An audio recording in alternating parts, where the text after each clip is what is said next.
नमः पार्वती पतये हर हर महादेव। बाबा ए बाबा बाबा रोवा कहाँ बानी देखी और भक्त आइल बा। बाबा ए बाबा बाहरी निकल के प्रगट होखी ना देखी कितना जरूरी बात बा। बोलो बालक तुम्हारी समस्या क्या है? आए बाबा बोले लगले कहाँ बानी जहाँ बानी और भक्त के समस्या सुनिए बाबा। सुनाओ बात। लॉकडाउन से काम घंटा बन बा रोवे जैसे बाबा हमर पियल पसंद बा। लॉकडाउन से काम धंधा बन बा रोवे जैसे बाबा हमर पियल पसंद बा। चिलम्बा खाली घट 20 गो रुपया हो 20 गो रुपया जैसा भैया गौरा के सोइया मोरिलो दुख सब पड़ा ताल सोइया जैसा भैया गौरा के सोइया मोरिलो दुख सब पड़ा ताल सोइया। पूरा मंडली लेके आइल बा का ऐसे ना मानी रुको।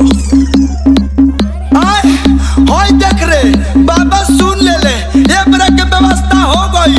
रुआ का सही ना कहतानी कहल जाला रुआ पानी चलो सरे बाबा बाबा मैं आ गया।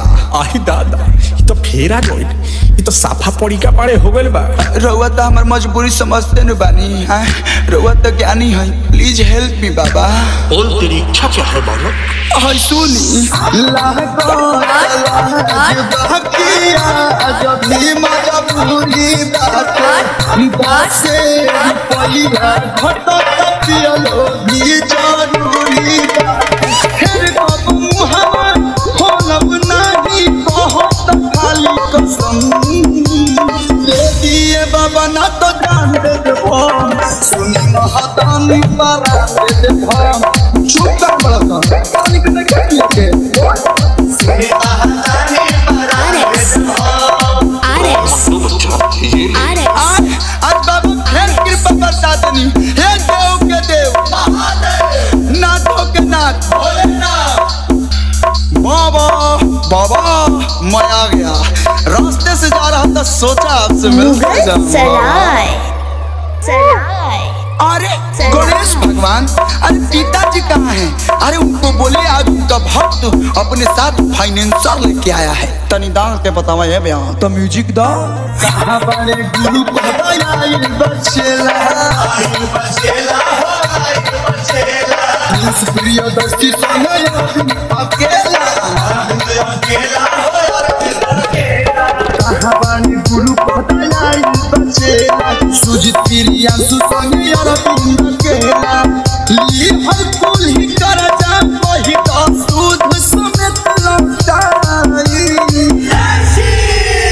तोहर जोड़ी कहतानिया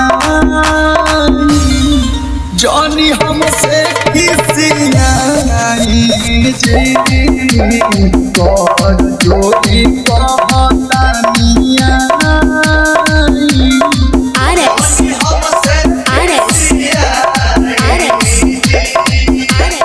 हर हर महादेव।